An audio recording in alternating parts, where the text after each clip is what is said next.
Jack Spade back here with you, High Noon Leatherworks, for another leather adventure. And today we're starting a new project, and it's going to be a leather magnetic money clip. And I've got some super powerful magnets here that I got on Amazon, and I was shocked at how powerful these things are.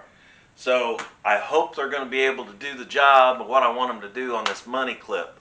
So we should be able to start the project today, and I'd like to wrap it up in this video. So please come on in and let's get started. Alright, so I've got a pattern here that I made just out of white poster board, and I wanted to do something a little different than just a basic magnetic fold over money clip. So what I did was I took some bills, folded them in half, laid it out, made my pattern with it. Then I went out from that a 1/4 inch around so I can put my stitches in there, and I still have, when the bills lay in there, they don't go all the way to the outside edge. Then I narrowed this up at the top to, let me look and see what it ended up being. I think it was 1.5 inches. So this top part that folds over is only 1.5 inches, and then a magnet will go here and a magnet will go back here, and that's what's going to keep that closed with your money in it. So I took some 6 ounce, right at 6 ounce leather. This is chrome tanned, and you can see how pliable it is. I got this again from Kentucky Leather and Hides. Check them out at www.kentuckyleatherandhides.com, and I'll try to remember to put their link in the description below. But good people down there. And then I got the magnets, these discs, at Amazon, and I've marked them, which side goes up, which side goes down, and they are super strong. You can see, I mean, I jerked that right out of my hand. So I think they'll work great for this. Then what I did was I took one piece, folded it or flipped it over, and figured out where I needed to place my magnets, and then went ahead and drew a circle around that so I know where my magnets go. So I have 2 pieces that I cut out with my pattern of the same leather.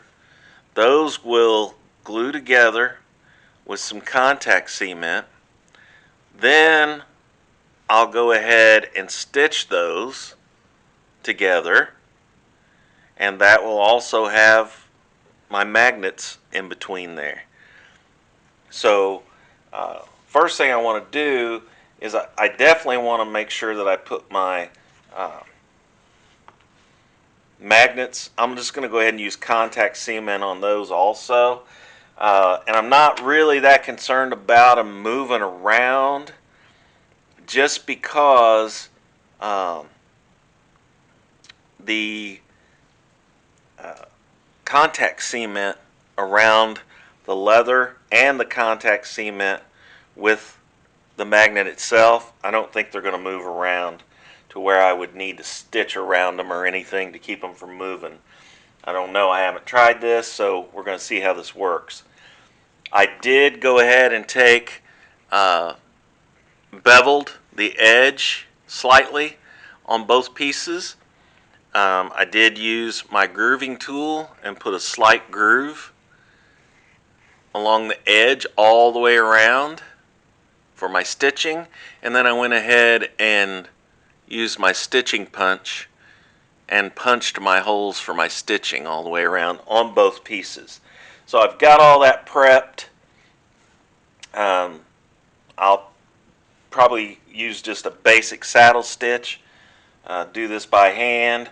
I could probably do it on my machine, but right now on my hand crank machine I've got black thread, and I don't really want to use black thread. I think I want to try to use tan if I have it, and I'm pretty sure I do. So I'm going to take this contact cement and go ahead and just coat the entire surface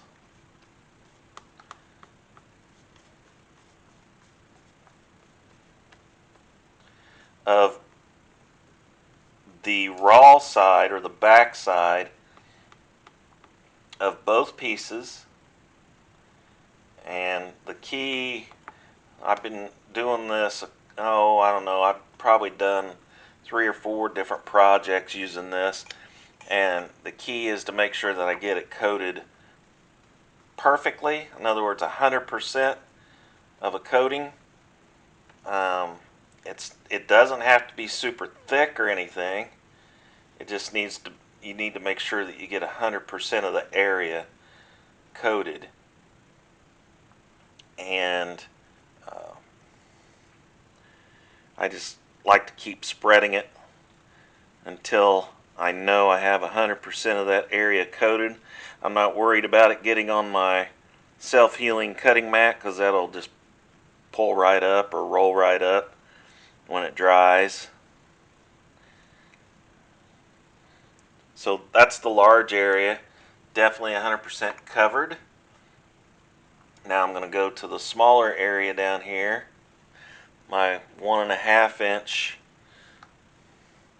And you can tell what makes it nice about this leather, and I'm sure just about anything would do that leather-wise, is as you coat it, it's going to change color. It's going to get darker, and I'll show you that on the next piece. But when it does that, you can tell when you're 100% covered. So this says, this side down, I marked it, so I'm going to put just a little bit on that side of the magnet. Not a lot, just enough to coat it. And then this says up on this one, so I'm going to do the same on the opposite side.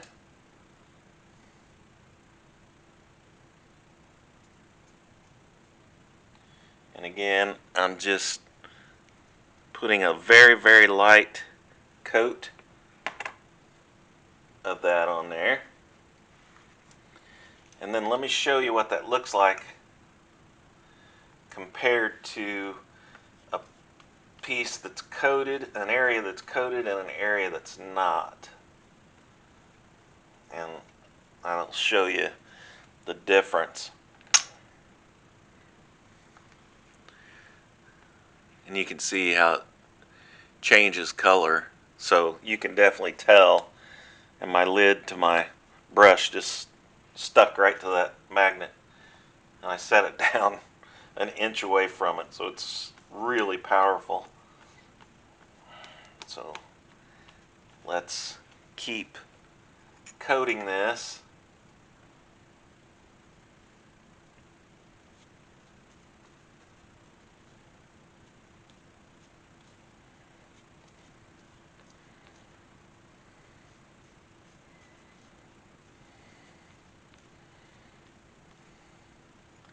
And again, I found it's not the amount you put on. So it's not like, oh, I need the more I put on there, the stronger my bond will be. I don't think that's necessarily true with this, at least in my experience. It seems like the key is more complete coverage, and not the amount, actually, the thickness that you're putting on there. So And you can go, kind of the technique that I try to use is to go from the inside out. That way I'm not getting it all over the edge of my piece.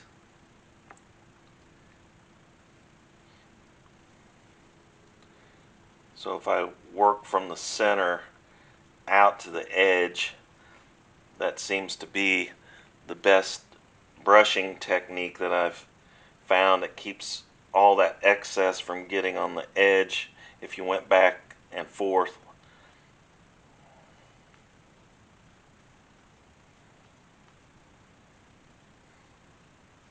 Alright, so I've got both my magnets coated.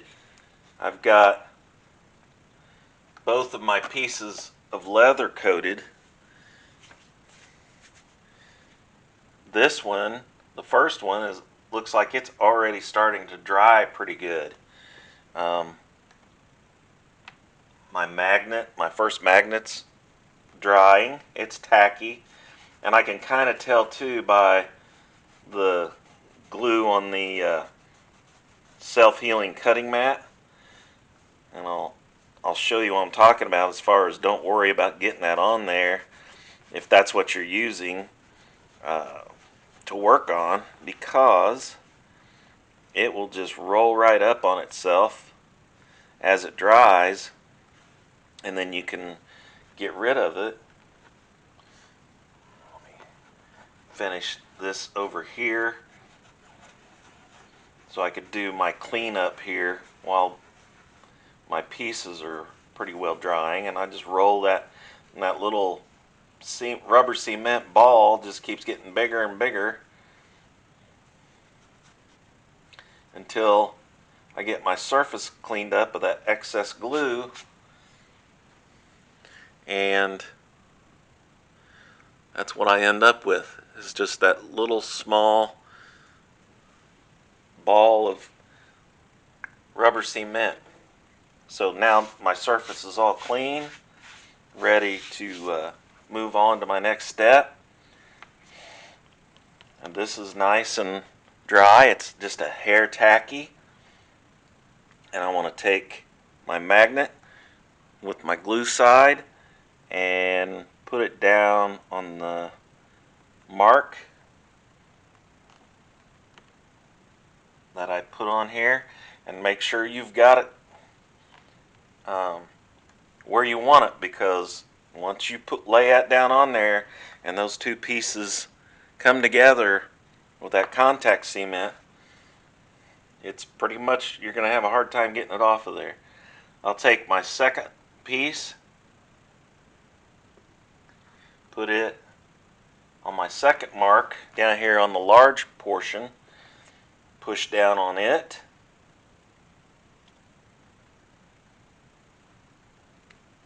in the same way. As soon as it makes contact,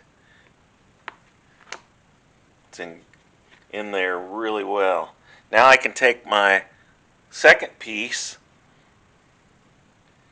and lay it on top. Now it's going to be the same way.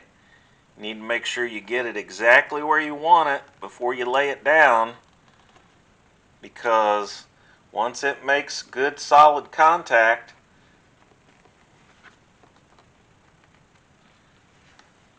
and you start pushing that down, it's going to stay.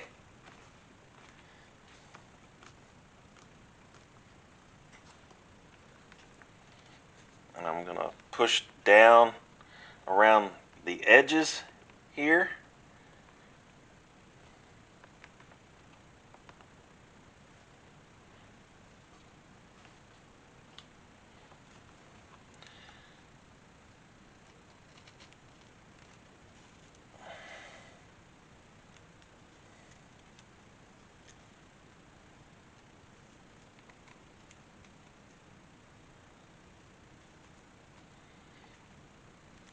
Make sure I have good solid contact.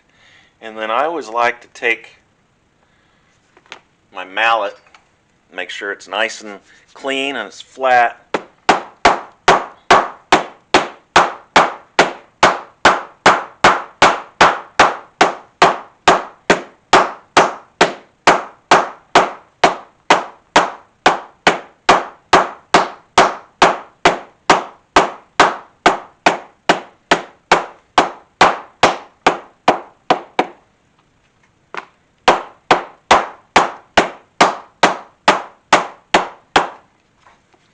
I go ahead and tap that down with the mallet, and that's going to make that real nice and flat so that I get 100% contact on that. Now, if I start to fold that over,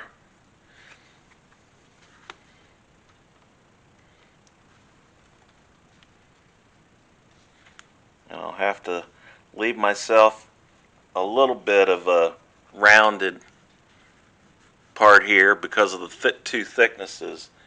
You can see how well that works when you fold it over and watch it come in contact with that other magnet. And you hear it close even. So it's good even through that leather. It's got a nice strong hold to it. That's what it basically will look like. I'm going to do a little burnishing on the edges all the way around, and I might do a little bit of black dye around, or dark brown dye around the outside edge, just to set it off a little bit. So the next thing I need to do is I need to do my stitching. That's going to take a little while, so I'm going to do it off camera, and I'm just using a basic saddle stitch, and then I'll be back. Alright, so I've got the stitching done now, and I've come to the end, and I put my knot in between the two pieces of leather, and then I'm going to cut those off, get those out of the way. I'll take my, now this is waxed synthetic sinew. I'll take my lighter and terminate that knot in there.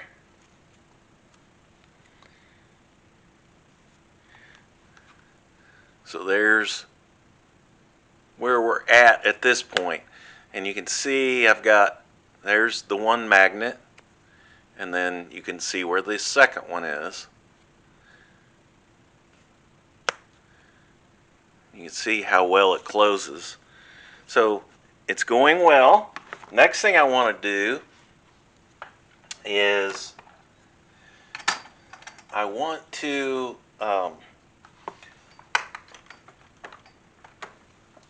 burnish these edges, and I could do that with a little bit of, because I want to touch the edges with some dye, but I think I want to burnish them first with just a little bit of moisture, just enough to be able to get a good burnish on it. I don't want to soak it down or anything. I'm just getting a little moisture on there. Not much. And I want to burnish this to finish that edge now that I have it glued together and stitched.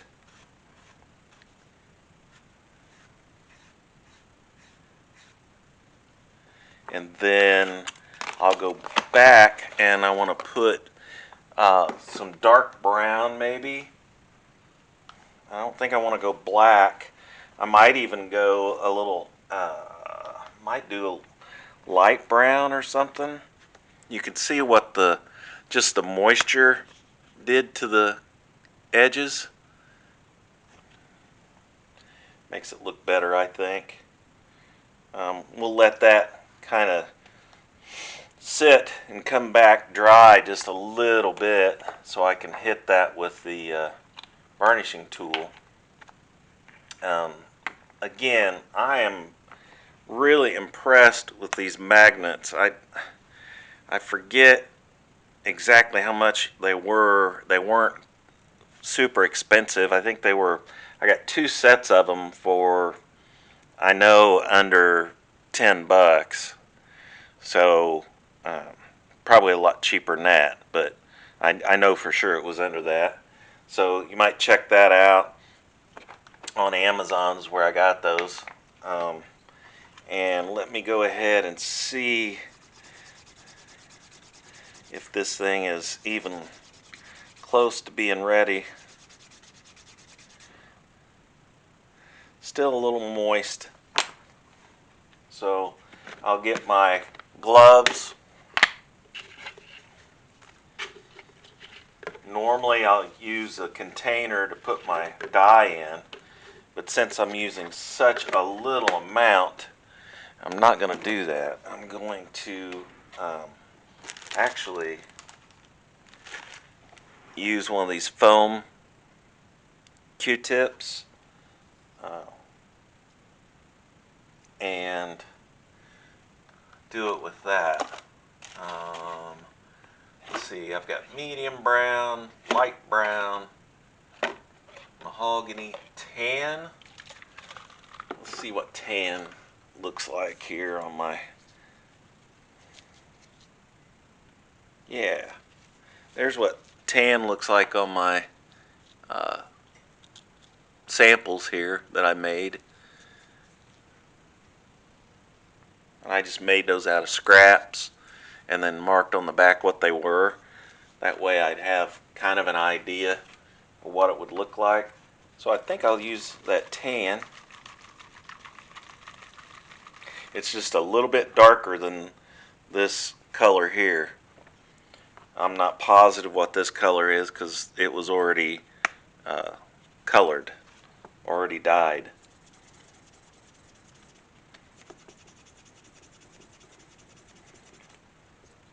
So let me go ahead and burnish that best I can here. Kind of a tight little radius.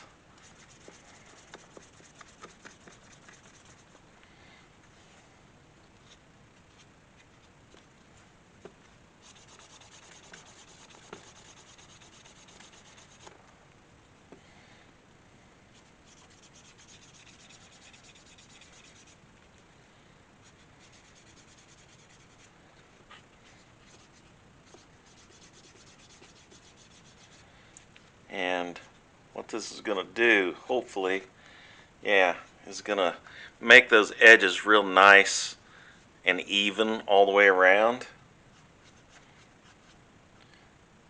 Doesn't look like this is the type of leather that's going to slick up a lot, but that's okay because I want to put that other dye on there, and if it's not super slick on the edge, then it'll soak in a little bit better.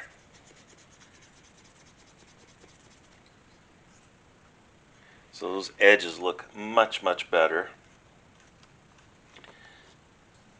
Let me put up my burnishing tool out of the way, and I am going to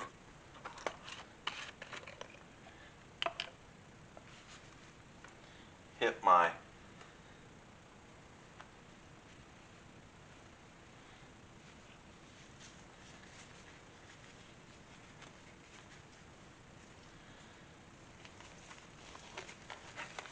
gloves on here.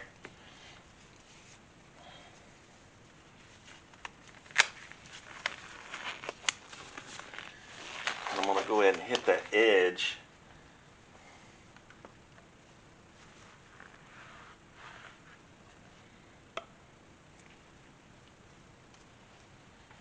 Clean the rim of that off.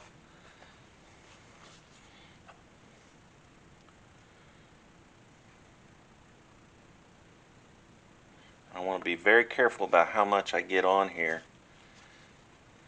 And I don't want to get any on my glove and then turn around and touch the part that's already dyed, because I just want to do the edge.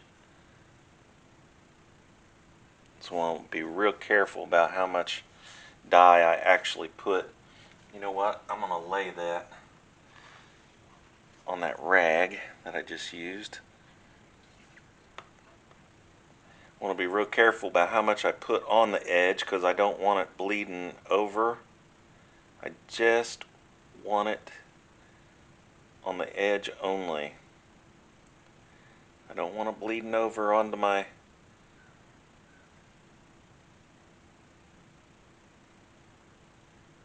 other color.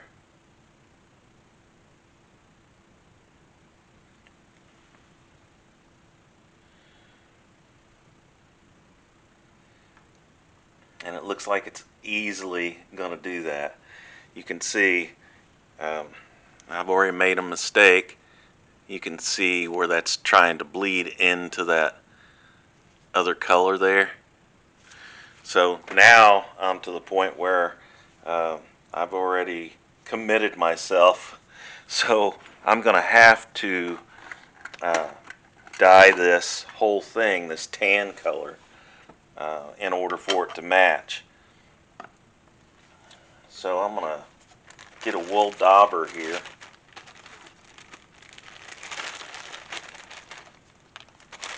And I've got a tray, one of those clear plastic trays that I use. I'll pour some of that dye in that tray.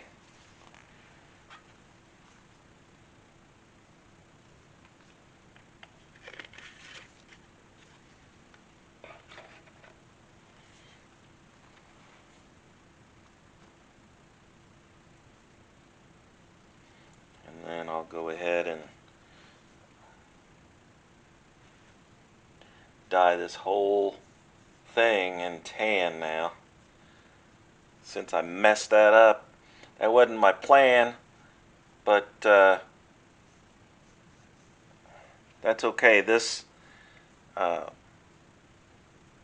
leather that I'm working with, that's pre-dyed, you can dye over it. It accepts dye really well.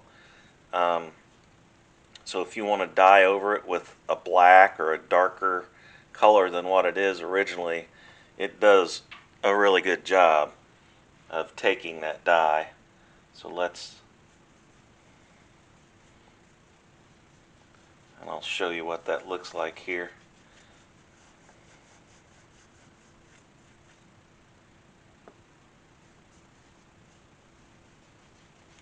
Let me get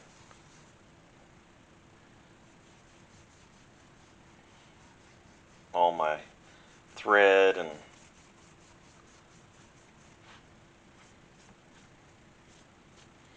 this will dry lighter than that. But there's the tan, and then there's the lighter color. It's probably like a buckskin, or I would say. And then this side is a tan. Again, it's going to dry a little lighter than that, but it's still going to look great. It's just not what I had in my head that I thought it was going to look like.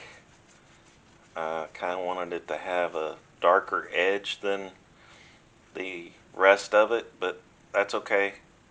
I think I'm going to be able to save it with this tan dye, and I think it's going to look really good.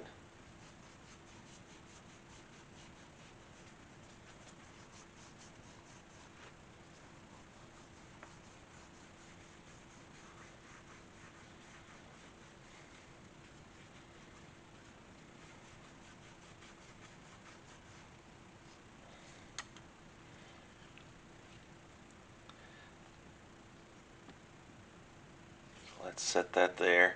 I'll get rid of this into the trash.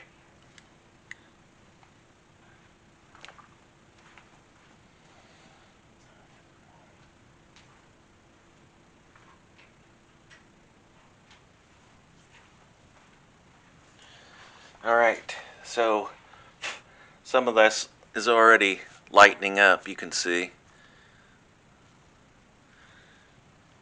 And the same way with this side, you can already see quite a bit of it is lightening up already. So that means it's starting to dry. And then while that's kind of wet, I'm going to go ahead and fold this over and press that down where I want that to naturally close. And what that'll do is that as that dries, that'll help that kind of mold that into that position, so it's going to want to close in that spot every single time. Obviously the magnets are going to help it do that, but with this folded over here with these two thicknesses, I didn't cut any of the under thickness out for this to fold over, so you can see the profile there. And I think this is going to turn out really good, even though I made a mistake and had to dye it a little darker. I really like how the stitching pops now on that little darker tan color. I let this dry off camera, and it's turned out better than I expected, since I made the mistake on the dyeing on the edge, but it turned out nice. I like the way the stitching pops on it now. And then I'm going to take some leather sheen, and if you go back and you watch some of my other videos, especially that include the dyeing, you'll see where I talk about, I'm always about wearing gloves. Make sure you wear gloves, and because it's so hard to get off your skin. Well, when I opened that tan container up, didn't have any gloves on, and what happened? It spilled on my fingers, and now I gotta wear that for a couple of days, 3 days, while it wears off. So I need to practice what I preach, I guess. And that was just opening it. I didn't touch anything. I just opened the bottle, and from where I shook it up, it had a little bit of dye under the cap, and that got on my skin, and I ended up dyeing some of my fingers. So just have to be really careful with that stuff. The sheen, I like it because it gives it a nice little satiny shine to it.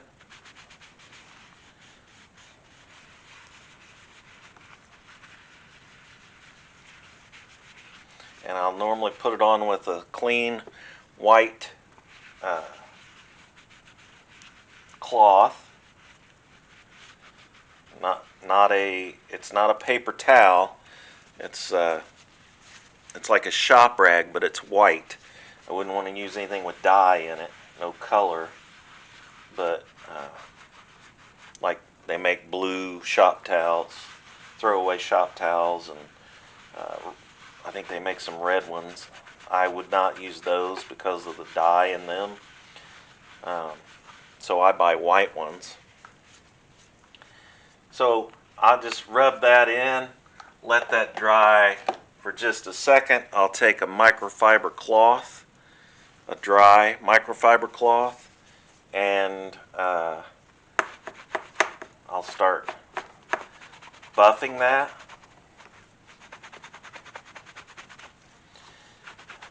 And that will start bringing out that satin sheen that's so pretty. Or at least I prefer it. I like it instead of the flat leather look. I kind of like the satiny, shiny sheen. And it does protect it. It protects the leather also. So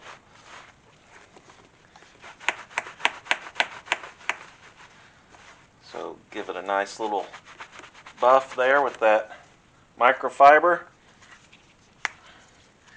Now you can see what it does. See how it's got that sheen, that finished look? Makes it look real nice. and it turned out great because I was really worried when I messed up on the edges with that darker dye, but now that I've done the whole thing in that tan color, it looks like it darkened up those edges a little bit anyway. So and then again, the tan stitching, that synthetic sinew really pops now. Alright, so it turned out really well. Take these gloves off now. You can see where I spilt the dye when I popped the cap open and didn't put my gloves on first. Should have thought of that. So what I'm going to do is on the next video, next week, come back, check out the next video that'll be new, and I'm going to come up with a way to give this away to one of the viewers. Now, I'll ship it to you, no cost to you, but you're going to have to subscribe, and if you would please like this video, then next week when I come out with the next video, I'll tell you how we're going to give this away. So one of you out there will win this, and it won't be difficult. Trust me, it'll just be something very simple, but you'll have to come back and watch next week's video in order to have a chance to win this. So come back, check it out. One of you viewers will end up with this nice leather money clip. So I didn't have any cash handy to put in there, or I would have put some cash in there and tried it out and showed you how it worked that way. But you could see how nice it snaps together. It'll hold several bills at one time. So I appreciate you coming along. Appreciate you watching. If you haven't yet, please hit that subscribe button. I greatly appreciate it. And as I always say, please like, share, and subscribe, and I'll see you next time.